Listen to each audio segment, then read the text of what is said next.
ini bagian dari upaya kita untuk membantu ya Mbak Nikmah ya. Situasi sulit ini semuanya kan memang berusaha untuk melakukan yang terbaik untuk bisa sama-sama bertahan.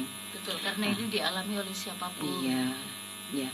Jadi untuk pada kesempatan pertama saya ingin menguatkannya dalam bentuk menyampaikan doa dulu.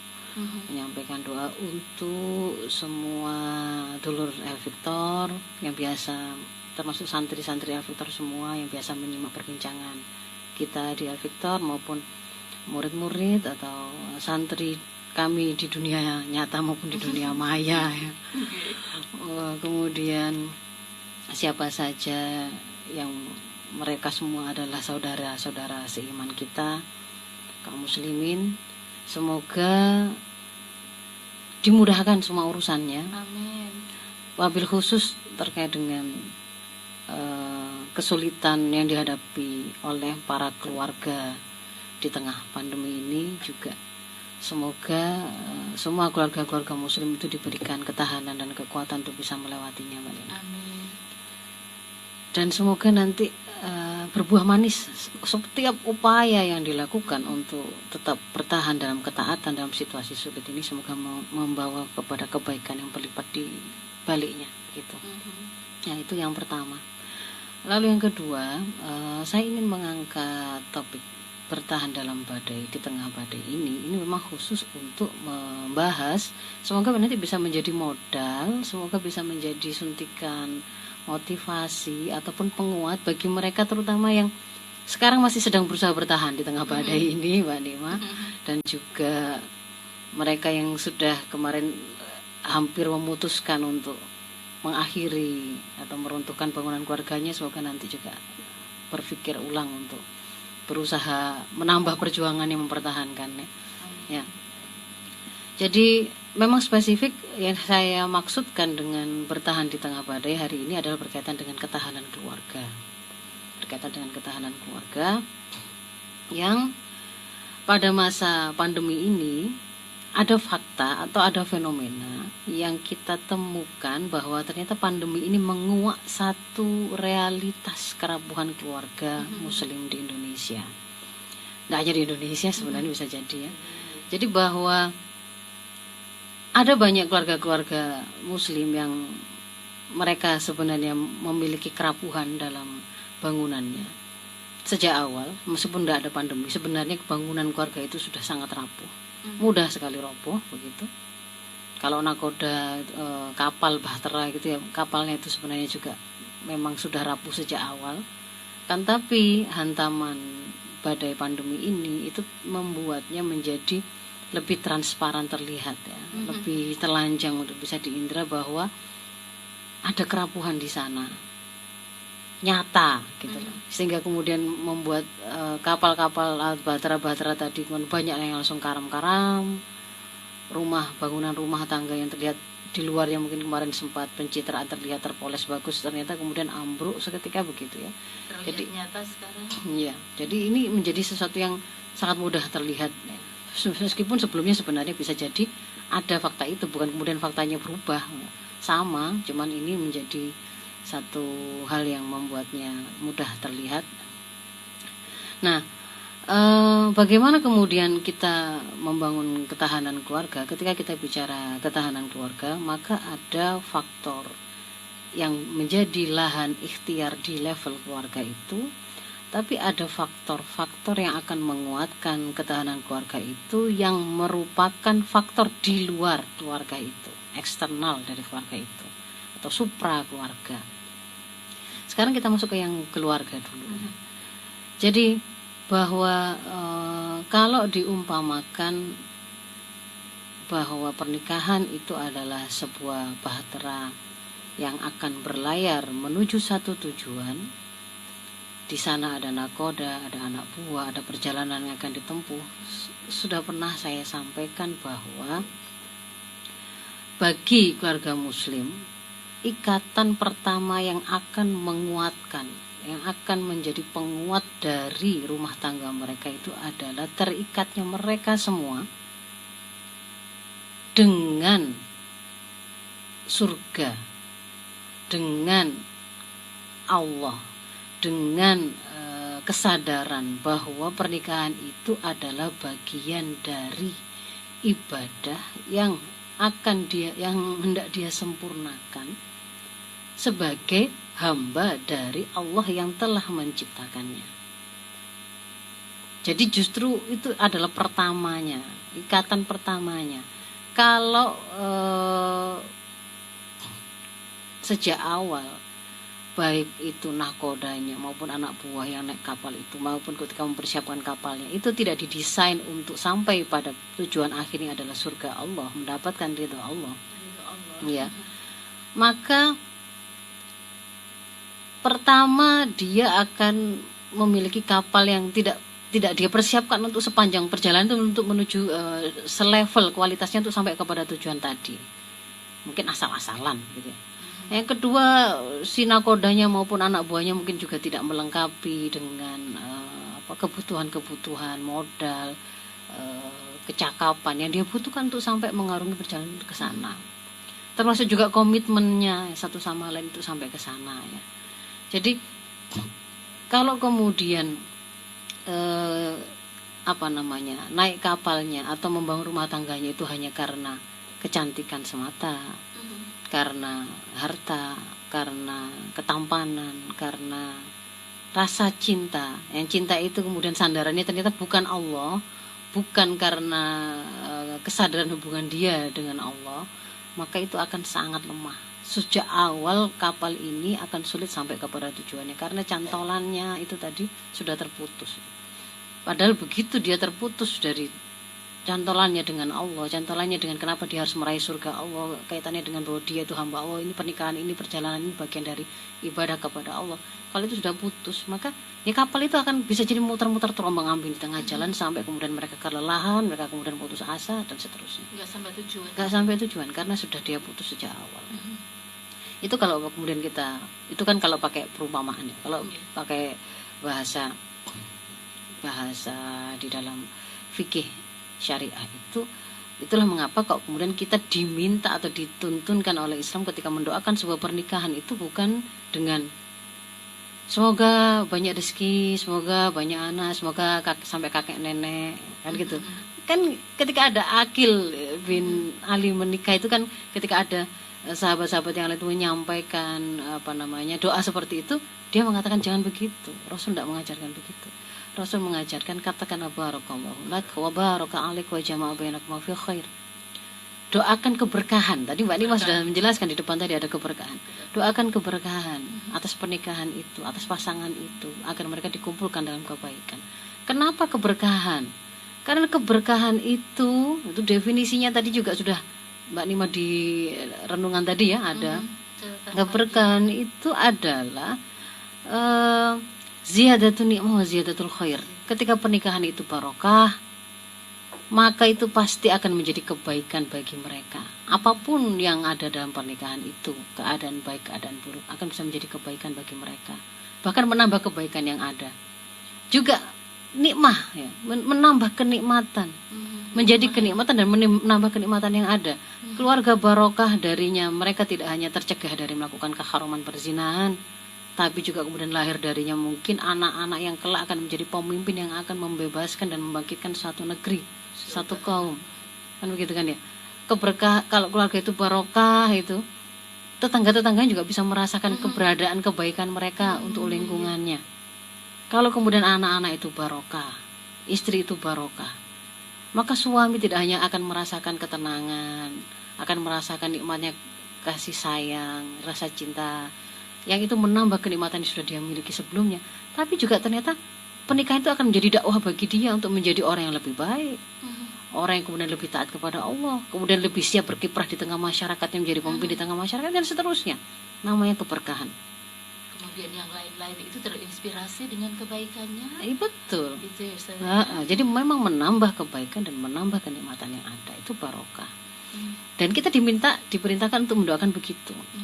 Maka kemudian kan kita mencari supaya kemudian bisa terjadi keberkahan itu, bagaimana caranya? Ternyata kan tadi tidak semata-mata banyak anaknya gitu ya, tidak semata-mata sampai kakek neneknya. Lo belum tentu, karena belum tentu jadi kebaikan banyak anak. Berapa banyak kemudian orang tua yang harus bermusuhan dan menghadapi banyak kesulitan karena anaknya.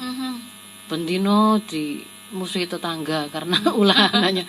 Dapat panggilan ke polisi, dapat panggilan ke sekolah, masya Allah. Tidak menentramkan ternyata keberadaannya. anaknya berzina sana sini, menghamili orang sana sini, masya Allah. Jadi melakukan keharuman.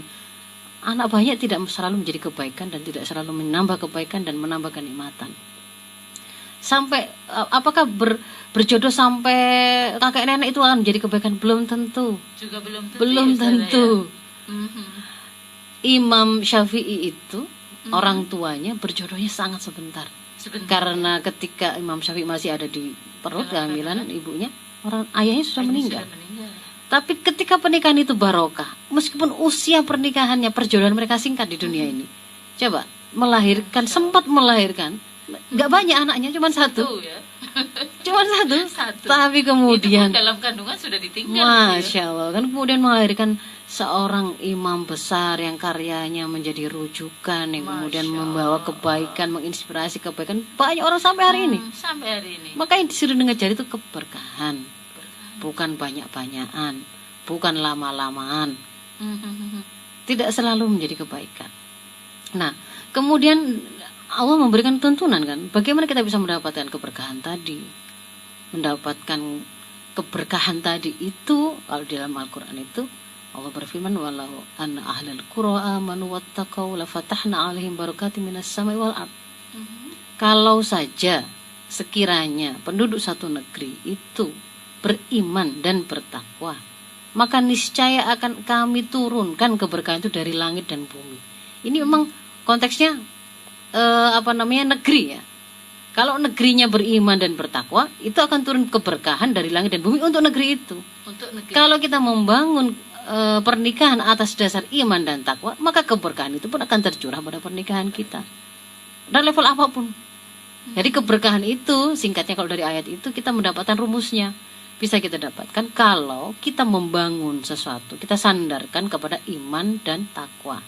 Itulah tadi yang saya katakan kalau dalam perumpamaan bahtera tadi, kunci pertama dari ketahanan keluarga muslim adalah dia membangun bangunan keluarganya atas dasar iman dan ketakwaan. Kalau saat ini kondisi seperti ini kan dialami oleh siapapun dan keluarga siapapun ya, dimanapun. Tapi semua ini tergantung cantolannya tadi ya. Tergantung cantolan pertamanya.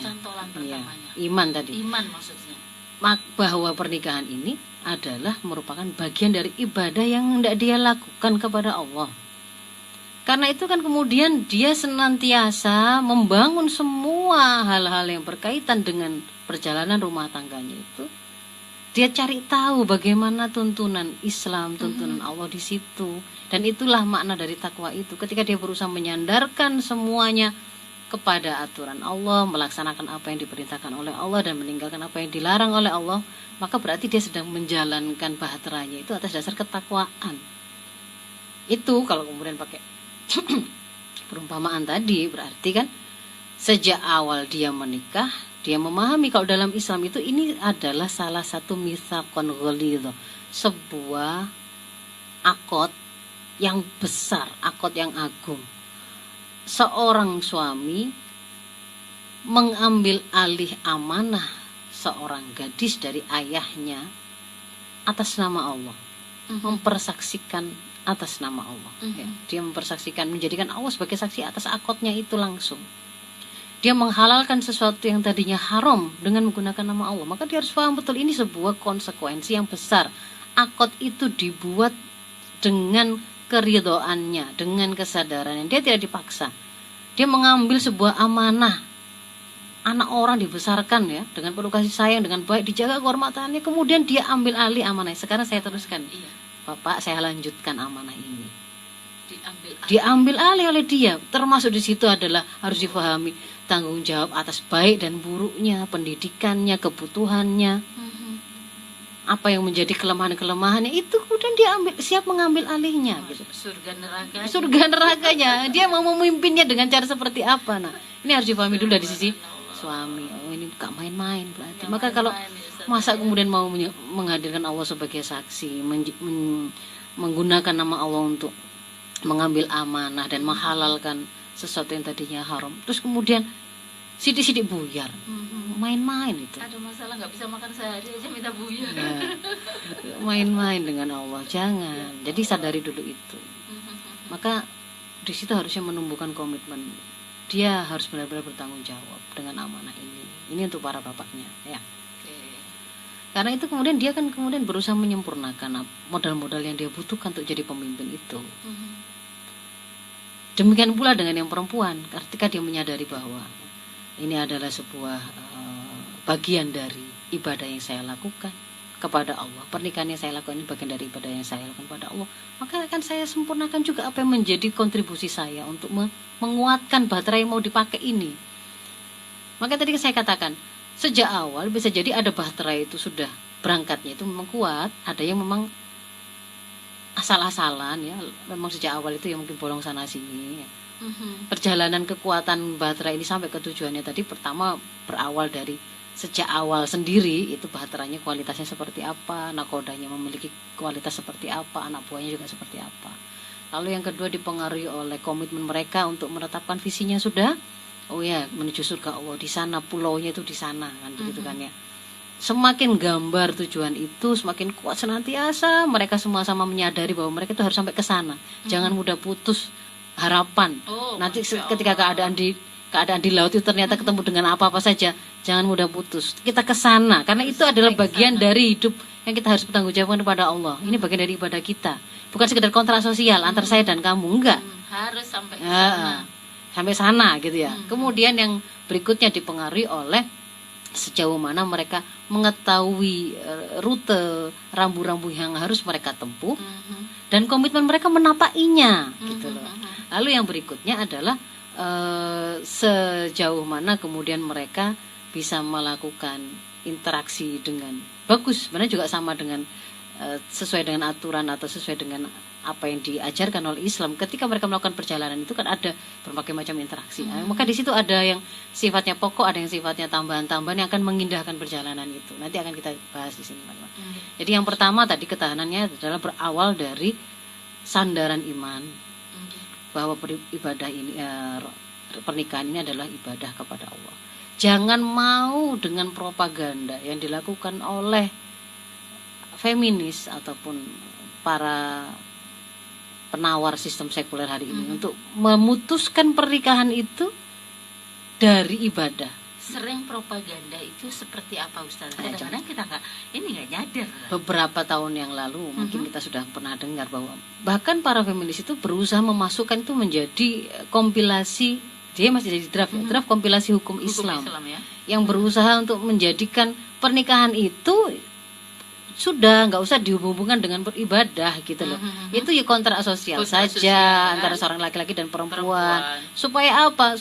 Supaya dia mau menghapuskan, nggak ada hubungannya nanti keharusan harus dengan wali kalau perempuan, nggak harus kemudian ada pembagian siapa kepala keluarganya, siapa penjamin nafkahnya, itu supaya kemudian nggak ada itu, nggak pakai aturan-aturan itu. Nah itu sebenarnya adalah propaganda yang justru akan membuat keluarga-keluarga Muslim kalau mereka mengambilnya, mengikutinya, pasti hancur sejak awal. Iya, itu kan ada pilihan juga kan waktu itu. Saya punya hak untuk memilih apakah saya menjadi ibu atau tidak, mau melahirkan atau tidak. Termasuk juga kan tidak, gitu ya. Definisi keluarga itu kemudian mau direvisi, tidak harus kemudian itu harus dengan pernikahan.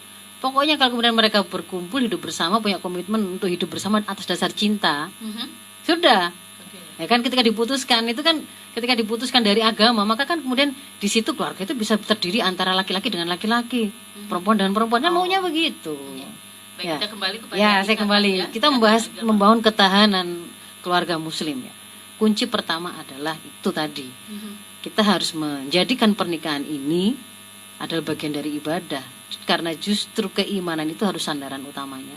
Lalu sandaran berikutnya adalah ketakwaan, komitmen untuk menjadikan seluruh rambu-rambu yang diberikan oleh Allah sepanjang perjalanan itu sebagai guidance-nya. Lalu ketiga, komitmen atau kesiapan untuk mau tunduk kepada guidance tadi. Jadi bukan maumu, bukan mauku. Seandainya nanti di tengah jalan itu kita ketemu dengan konflik, ketemu dengan situasi berat dan seterusnya, kembalikan lagi bahwa kita sudah sepakat ya. Nanti kalau misalnya ada konflik, ada masalah, nanyanya ke guidance-nya yang kita sudah sepakati, yaitu Islam. Bagaimana dia menjawab.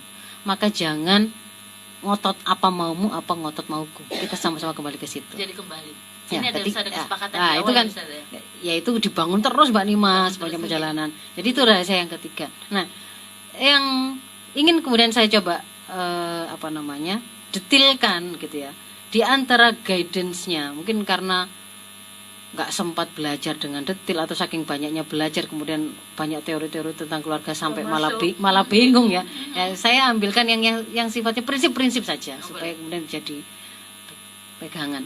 Di antara guidance-nya itu adalah bahwa yang pertama harus paham bahwa yang menjadi nakoda ditetapkan oleh Islam, yang menjadi nakoda dari perjalanan bahtera tadi itu adalah suami. Jadi memang ar-rijalu qawwamun 'alan nisa, maka memang dia adalah pemimpinnya.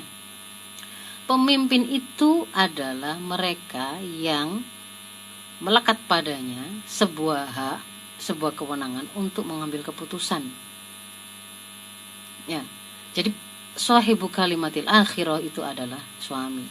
Tetapi perjalanan kapal ini, hubungan yang terjadi atau interaksi yang terjadi antara suami dan istrinya itu adalah hubungan persahabatan yang sempurna antara dua orang. Satu dengan yang lain itu saling mencintai, penuh kedekatan, penuh keakraban. Sangat sempurna. Kenapa? Karena bahkan aurat satu dengan yang lain itu tidak ada yang tidak diketahui.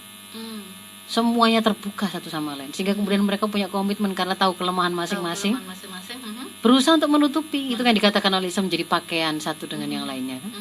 Hubungannya sangat hangat, hubungannya sangat dekat, penuh cinta, penuh menginginkan kebaikan. Bukan atasan bawahan, bukan pegawai dan yang digaji, bukan majikan dan bawahan, bukan. Ini hubungan persahabatan. Tetapi ketika kemudian jadi mereka akan biasa berdiskusi, berdialog sebagai layaknya sahabat. Ketika berbicara tentang apapun, mau menyekolahkan anaknya kemana, di situ boleh mereka kemudian berdiskusi dan seterusnya begitu. Tapi ketika seandainya pun tidak ketemu, padahal ini perjalanan ini kan membutuhkan keputusan, maka sudah Allah tetapkan sahibu kalimatil akhirah adalah suami, pemilik keputusan adalah suami. Dan kemudian Allah sudah tetapkan di dalam termasuk bagian rambu-rambu itu yang harus dipahami oleh keluarga muslim adalah bahwa supaya perjalanan ini itu mulus gitu ya. Ketika keputusan sudah diambil dan keputusan itu bukan sesuatu yang akan membawa kapal ini keluar dari jalurnya, ya, maka si amir, si kepala keluarga ini tuh diberi hak oleh Allah untuk ditaati secara mutlak kecuali dalam satu hal, satu keadaan, yaitu kalau dia dalam rangka maksiat pada Allah. Ya, itu harus paham. Jadi bahwa itu sebenarnya sangat menguntungkan gitu loh. Kita itu hanya wajib taat ketika dipastikan si nakoda itu tetap berjalan menuju ke tujuannya tadi kan, ke surganya tadi, bukan dalam rangka maksiat. Kalau dia jelas-jelas memutuskan untuk berbelok, kita nggak usah lanjutkan ke sana. Kita pindah menuju ke neraka saja. Ayo sama-sama maksiat begitu ya. Lah itu kita tidak wajib taat. Kita boleh berpikir turun dari kapal itu.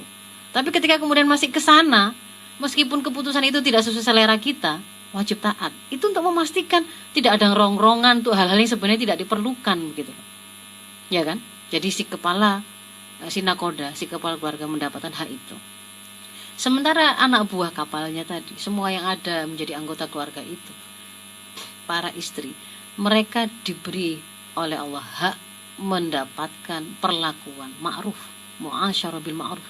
Para suami itu diperintahkan untuk mempergauli istrinya, keluarganya itu dengan ma'ruf. Kan khairukum khairukum li ahli.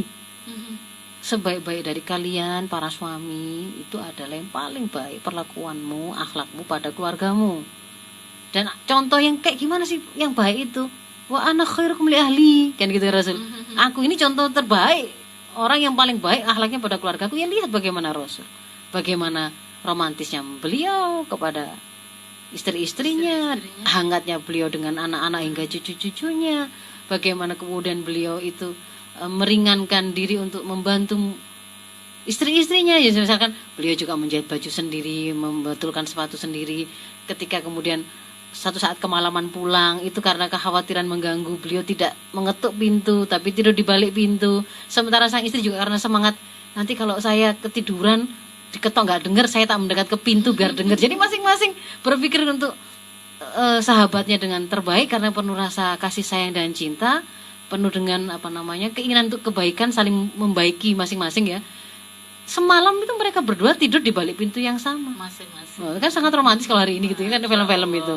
Itu bisa menjadi film loh kalau sekarang. Iya, contohnya kemudian bahwa beliau kemudian minum 1 gelas, itu banyak lah, gampang dibaca. Tapi intinya adalah bahwa di antara yang harus diketahui oleh keluarga muslim adalah kalau amir itu memiliki hak untuk ditaati selama tidak bermaksiat kepada Allah, berarti para istri jangan merongrong untuk hal-hal yang tidak perlu. Para istri jangan merongrong hal-hal untuk hal yang tidak perlu. Misal kita minta tolong suami, minta diantarkan ke satu tujuan gitu ya. Kita mungkin tahu jalur paling cepat itu harusnya lewat sini gitu. Ternyata suami kita punya pikiran lain, saya mau lewat sini. Nah, itu ya. Sebenarnya kan yang kemudian dibutuhkan, yang kita butuhkan itu kan sampai di tempatnya tadi. Tapi karena kemudian kita merasa, wah ini gak paham jalan ini suami saya ini. Ketika kemudian kita itu kemudian akhirnya sakit hati, bisa kita membuatnya jadi ramai, itu bisa membuat kita itu merasa sakit hati dan jengkel dengan suami, kok punya suami kok parah sekali, payah sekali, mau dibikin jadi kayak gitu juga bisa. Atau kemudian kita berpikir, lawang beliau mengantarkan saya itu menjaga kehormatan saya. Ini bagian dari beliau melaksanakan kewajibannya. Yang saya butuhkan kan saya sampai di tempat tujuan dengan aman dan terjaga kehormatan. Masalah kemudian lewat jalan mana-mana itu kan mubah-mubah saja sebenarnya. Ya kan begitu kan ya. Ketika yang mubah ini saya permasalahkan, itu malah jadi haram bagi saya. Saya kan malah jadi melakukan kemaksiatan. Ngapain gitu loh.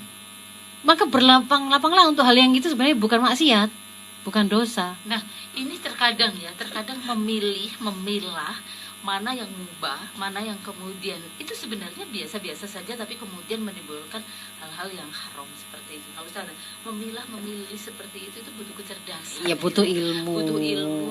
Ya Masya makanya kan Allah. tadi saya sampaikan, ada yang memulainya itu kokoh di depan perjalanan itu, masing-masing sudah memiliki ilmu yang dibutuhkan, memiliki kecakapan yang dibutuhkan. Kapal itu kuat ya, mereka membangunnya kuat, komitmennya kuat, gambaran tentang visi ke surga itu juga kuat. Itu pun tidak menjamin pasti sampai loh, karena nanti di depan itu kan kita tidak tahu, ujian masing-masing itu kan sendiri-sendiri, badai yang dihadapi sendiri-sendiri. Ya, kondisi saat ini kan banyak kerapuhan itu terjadi ya Ustazah ya. Untuk mau kembali agar keluarga ini menjadi keluarga yang cantolannya itu kuat, yang kemudian menuju pulau itu jelas, keluarga itu semuanya dengan satu kesadaran iman, semuanya akan mencapai ke sana begitu. Nah, apa yang perlu dibenahi untuk saat ini ketika saat ini sudah terombang-ambing begitu? Nah, itu kan nanti sedikit lagi kita mau ke situ Mbak Ima. Saya lanjutkan dulu yang ini. Jadi bahwa ketika sudah tahu, karena sering ternyata yang menjadi faktor yang malah merapuhkan perjalanan dan ngerecoki perjalanan bahtera ini adalah hal-hal yang sebenarnya itu bukan hal urgen tadi itu. Para istri ngomel sampai dia nggak paham kalau itu malah menjadi kemaksiatan gitu loh. Dia mempermasalahkan hal yang itu sebenarnya bukan keharuman. Sebenarnya itu sesuatu yang mubah saja, maka berlonggarlah. Kalau suaminya agak-agak kurang cepat, agak lelet dalam membaca sinyal-sinyal cuaca gitu ya. Sementara dia tahu lebih cepat. Di situ letak Anda itu kan bersahabat satu sama lain, sahabat terbaik gitu loh. Ya saling mengisi kekurangannya. Menuntutnya lebih dikedepankan. Sampai melakukan kemaksiatan, terus kemudian jatuhlah dia kepada keharuman, melakukan omongan-omongan yang tidak diperlukan, dan itu kemudian akhirnya merusak kepemimpinan suami. Padahal itu menjadi satu hal yang sangat memang dia diletakkan menjadi pemimpin suami itu, memang diberikan kelebihan, tidak boleh dirongrong. Termasuk diantara haknya suami itu, kepemimpinan itu tidak boleh dijatuhkan, tidak boleh dirongrong. Iya, harus dikuatkan justru, dibantu. Nggak boleh dijatuhkan, kecuali dia itu melakukan kemaksiatan, kita baru wajib tidak taat. Itu kan sangat adil sebenarnya. Kenapa kalau maksiat kemudian kita tidak wajib taat? Karena berarti dia sedang memutus perjalanan bahtera ini dari cantolannya tadi, kan begitu. Tapi kalau enggak, ya berarti di situ tambahlah kontrolnya untuk hal yang tidak perlu, tambahlah rasa syukurnya, perbesar kesabarannya. yakin begitu mereka. Kadang-kadang itu ini Ustazah Mas Helmi ya, laki-laki itu suami itu terkadang dimarahin sama istri, jadi laki-laki kok. Jadi begitu. Laki-laki Yang perempuan punya keterampilan untuk menyampaikan lewat lisan itu panjang lebar kanan kiri maju mundur dan seterusnya. Perkara tahun ini bisa narik ke tahun pertama pernikahan begitu loh. Katanya bawaan bayi. Oh. Nah itu saya mau luruskan juga, itu klaim-klaim psikologis yang mengatakan para perempuan membutuhkan dikeluarkan 2000 kata per hari ya. Dalam Islam kan tidak ada itu. Yang ada tuntunannya sama-sama. Kalau kamu adalah orang yang beriman, maka yu'minu billahi wal yawmil akhir falyakul khair aw liyasmut. Karena siapa beriman pada Allah dan hari akhir, ngomong yang baik atau diam. Dua-duanya disuruh begitu. Mau laki mau perempuan. Mau laki mau perempuan. Dua-duanya punya potensi untuk bisa ngomong baik saja, kalau nggak bisa diam. Gitu. Sudah. Nggak usah pakai. Tapi saya kan perempuan, butuh dikeluarkan. Oh gitu. Butuh dikeluarkan itu. Enggak ada gitu. Enggak ada. Tetap kalau mau mengeluarkan banyak mau sedikit boleh, asalkan rambu-rambunya kalau keluar itu kalimat yang baik, kalau enggak diam saja. Ya. Itu berlaku umum. Jadi kalau misalnya ngomong banyak, Pak kamu itu kok sudah ganteng, pinter, rajin, sholat, nggak apa-apa. Enggak gitulah. Kalau misalnya begitu. Biasanya sampai pegang sapu. Terus sampai sapu selesai terus. Dia sambil diamnya, kemudian ternyata aktivitasnya bersih-bersih, gak mari-mari, gak apa-apa. Positif kan? Tapi kan kalimatnya ditahan. Karena kalau kemudian sering kan nantang-nantang gitu. Wes apa? Terus mau apa? Ceraikan atau apa? Nah, itu kan ditantang-tantang begitu. Iya, suami ditantang. Dituang-tantang oleh istrinya tadi karena dia agak longgar dalam kontrol ininya. Yang sang suami karena tidak bisa menandingi omongannya, dia merasa dia punya kelebihannya di mana? Fisik. Turun tangan. Akhirnya terjadilah kekerasan. Satunya kekerasan verbal, satunya kekerasan fisik. Podo ae asli ini, podo gak baik. Ada yang diem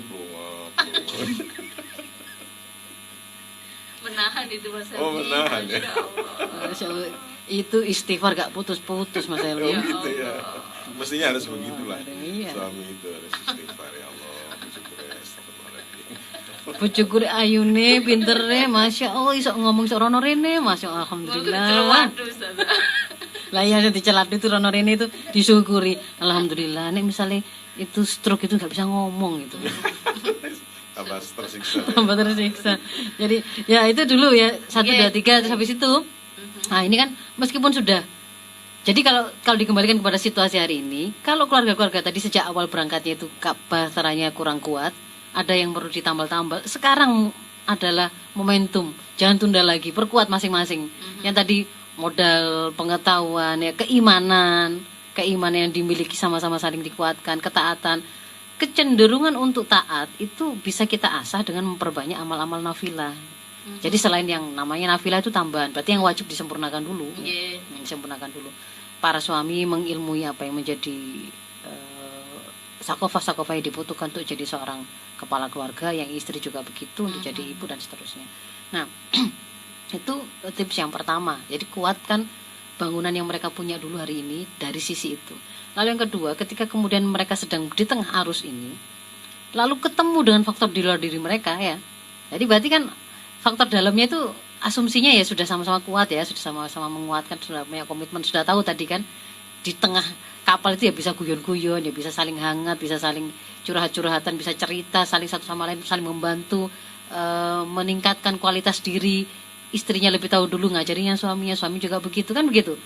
Ketika ada hal yang harus diputuskan, suami yang memutuskan karena dia yang punya hak, istri kemudian dengan ketaatan membantu setiap keputusan yang diambil selama itu enggak dalam rangka maksiat. Semuanya saling menguatkan, semuanya ingin kebaikan, semuanya punya komitmen untuk taat gitu ya.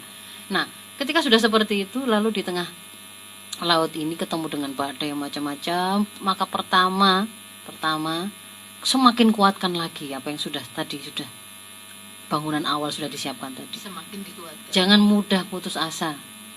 Jangan langsung nyerah ya. Jangan langsung nyerah. Ingat tujuan kita itu adalah ke surganya Allah, dan itu bagian dari tujuan hidup kita. Saya tidak main-main dengan naik kapal ini, saya tidak main-main dengan pernikahan ini. Itu harus terus ini. Jadi jangan mudah Wis angel iki wis biar dhewe. Lah wong kamu bertahan di kapal itu, ada kapal itu ya. Kamu masih punya banyak hal yang bisa membantu kamu. Ada orang yang bisa diajak kerjasama untuk melawan badai itu aja kamu masih situasinya itu berat. Kok malah berpikir biar dhewe-dhewe ya. Selamat tuh dhewe-dhewe. Udah bisa tambah berat gitu loh. Jadi tetaplah bertahan di situ, perkuat apa yang bisa dikuatkan.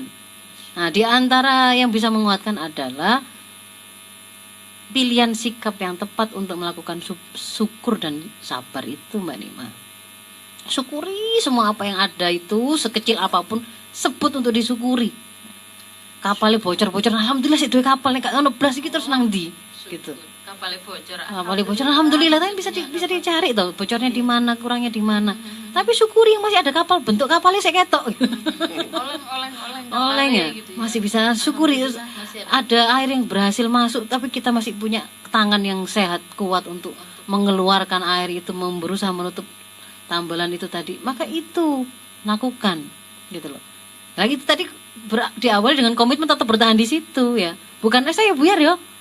Satunya merasa bisa berenang, maunya meninggalkan, gitu ya. Nah, wes. Satunya juga lebih sombong lagi, istrinya ngaku mantan atlet berenang. Suamiku kita mau ngabot-ngabotin aku di sini nanti gitu ya. Itu kan kalau diterjemahkan hari itu kena badai pernikahan ini, terus langsung mikir salah kayak awal iki jane milih yo suamiku yo sing soleh, sing sugih, sing ngomong macam-macam salah padahal iki wis 20 tahun iki perjalanane. Ya jadi jangan begitu. Jadi sekarang tetap bertahan, lanjutkan perjalanan, komitmennya itu kuat. Menghadapi situasi sulit ini, syukuri, lebih banyakkan syukur terhadap semua hal yang bisa disyukuri gitu ya, supaya nanti Allah tambah lagi. Kan memang dikasih oleh Allah sebuah janji, la in syakartum azidannakum, syukuri. Nah, kemudian kalau untuk situasi sulitnya, kelemahan yang kita temukan akhirnya terbuka di situ kan, ternyata suami saya itu, saya nemu lagi kelemahan yang lain. Jangan kemudian berpikir terlalu parah ini gitu ya. Memang benar-benar ngerepoti aku saja, karena dia merasanya punya kelebihan ini, suami saya malah gak level. Harusnya saya itu punya suami yang lebih begini misalnya begitu, atau yang suami juga begitu. Itu dibandingkan dirinya sendiri atau dengan suami orang bisa semuanya. Tapi kan ini tadi, kalau kemudian memang Anda itu paham bahwa pada waktu punya akad ayo kita berangkat naik kapal bareng, itu akadnya nggak main-main. Allah yang kita jadikan sebagai saksi, ini mitakon ghalidho, atas nama Allah seorang suami mengambil amanah istrinya, istri juga begitu menerima kepemimpinan suaminya. Ini surga nerakanya. Bertahanlah untuk satu yang besar ini, jangan gampang-gampang buyar itu, jangan gampang-gampang berubah pikiran. Nah, maka untuk kekurangan-kekurangan yang kita temukan di tengah perjalanan itu, tambahlah sabarnya, supaya kemudian bisa kita hadapi. Lalu kalau kemudian ingin menambahnya itu dengan sesuatu yang lebih akan lebih memudahkan satu sama lain menjalaninya, untuk hal-hal yang sifatnya itu pernik-perniknya ya. Tambah lagi sebuah modal untuk menguasai skill menjalankan pernikahan tadi, skill melakukan pelayanan terbaik. Sekarang udah sampai ada training-trainingnya begitu. Pelayanan sepenuh hati ditreningkan, bagaimana menjadi istri melayani suami sepenuh hati, ada trainingnya sampean. Suami juga begitu, parenting juga begitu kan, menjadi guru, menjadi pendidik bagi anak-anaknya. Jadi itu setelah prinsip-prinsip itu sudah dikuasai, akhirnya kan dia mencari tahu, oh nek masak supaya enak itu begini, oh suaminya juga begitu, supaya istri itu senang itu ternyata begini diantaranya ya. Memanggil panggilannya diganti, panggilannya yang menyenangkan, suaranya dilembutkan, nek perlu dipijeti gitu kan, ya macam-macam gitu kan. Nah itu sesuatu yang sifatnya tambahan. Kalau hari ini kan kalau nggak punya mindsetnya, nggak punya kerangka berpikirnya, yang sifatnya capang dianggap prinsip, dandanannya padahal gak iman. Gitu. Masih cantik kayak apa, kemudian dia nggak ngerti apa halal haram dari kalimatnya, bisa rusak kemungkinan suami. Ustazah break dulu sebentar ya. Ya. Nanti kita akan lanjut, waktu tinggal 5 menit. Ya. Nanti kita akan kembali. Yang mau bergabung silahkan Dulur Al Victor di 8419393. Ada yang bergabung Mas Helmi, kita sapa. Oke. Assalamualaikum. Oke. Dengan Ibu Ibu dia. Ibu dia, silakan Bu dia. Ya, ini singkat saja ya. Nah, Assalamualaikum Ustazah. Waalaikumsalam warahmatullahi wabarakatuh. Ini Ustazah, saya itu punya masalah tentang rumah tangga anak saya. Kecil sekali suaranya. Gimana? Halo? Ya, bisa diulang Bu? Halo. Iya, Iya. silakan. Anak saya sudah berumah tangga, anak saya berlaku. Iya. Sudah berumah tangga 12 tahun. Iya.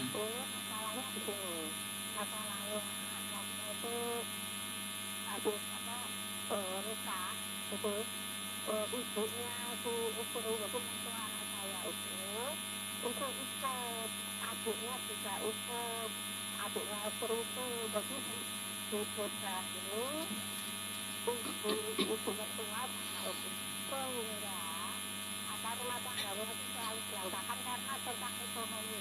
Oh iya, karena terbebani oleh ibu dan adik-adiknya tadi begitu ya. Di sekolah. Iya. Anak saya itu begini, jadi salahnya bingung. Iya. Seperti rumah tangga kita, itu marah-marah terus. Baik, Katanya iya. bingung, marahnya gini, marah sama anaknya. Jadi saya buatnya itu gimana sih, gak belum. Katanya adiknya gak belum. Iya. Jadi anak-anak saya bingung gitu. Bu, sebentar. Iya, sudah Suami, nggih, nggih, sampun nggih. Kayaknya sudah cukup ya. Nggih. Nggih, sudah cukup, kami sudah bisa memahami pertanyaan Ibu. Jadi janda. Nggih. Nggih, nggih, baik Ibu. Nggih. Terima kasih ya Bu Makasih, dia. Bu. Nggih. Nggih. Nggih. Aku suwun. Sama-sama. Waalaikumsalam. Ustazah, itu yang disampaikan. Iya. Ini berarti kan yang mantunya yang laki. Laki. Yang laki. Nggih, mantunya Nggih. laki. Jadi Faktor memang eksternal ini ya. faktor eksternal tapi masih dekat ya. Masih dekat. Ibu keluarga. ya, Ibu sama adik-adik. Jadi memang pernikahan ini tadi kita belum sampai, ini sudah waktunya habis belum sampai membahas faktor di luar keluarga. Iya. Jadi ketika kemudian pernikahan itu terjadi harus difahami kita mempertemukan dua keluarga. Iya. Termasuk di situ akan dikenal ada ibu mertua, ada bapak mertua, ada menantu ya. Sehingga harus difahami soal semuanya itu bagaimana kemudian juga pengaturan Islam terkait dengan kehidupan keluarga besar tadi, apa hak dan kewajibannya, hierarkinya atau prioritasnya. Bagi seorang laki-laki, manusia pertama yang paling berhak mendapatkan perlakuan baik dan ketaatannya setelah Allah dan Rasul itu adalah ibunya. Ibunya sang suami. Bagi seorang istri, orang yang paling berhak mendapatkan ketaatannya setelah Allah dan Rasulnya itu suaminya. Maka masing-masing itu harus menahan diri. Yang menjadi orang tua dari si anak perempuan itu juga berusaha menahan diri untuk tidak cawe-cawe ke dalam rumah tangga keluarga anaknya kecuali dalam rangka membantu dan kebaikan. Tapi kalau tidak bisa menahan diri untuk tidak terlibat itu lebih baik. Demikian pula sebaliknya. Ibu meskipun dia paham bahwa dia paling berhak untuk mendapatkan perlakuan baik dari anaknya, maka kemudian ketika dia membutuhkan seandainya situasi itu tidak mengharuskan kemudian dia merepotkan anaknya, mungkin dia akan berusaha untuk tidak melakukan itu ya. Tapi ketika kemudian melakukannya, maka juga semuanya berusaha menahan diri untuk berkontribusi dalam kebaikan sesuai mampunya masing-masing. Nggak perlu juga kemudian sedikit-sedikit orang tua atau ibu itu terus ngungkit kebaikannya. Nggak usah diungkit, itu ya sudah tercatat. Air susuku begini kamu kembali, nggak usah, kamu sudah paham itu. Dan itu nanti, kecuali kalau anak itu nggak paham ya, silakan diingatkan. Tapi jangan kemudian kayak orang tua yang nggak ngerti gitu loh, malah memang membebani dengan kalimat-kalimatnya ya. Jadi pada kondisi seperti itu, kalau yang bisa saya sarankan, ketika ibunya itu tadi tinggal bersama beliau, itu adalah haknya ibunya, memang bagian dari kewajiban anaknya. Apalagi kalau ibu tadi tidak ada siapa-siapa lagi. Kalau dia itu anak laki-laki, maka dia jadi wali dari ibu itu, menggantikan bapaknya.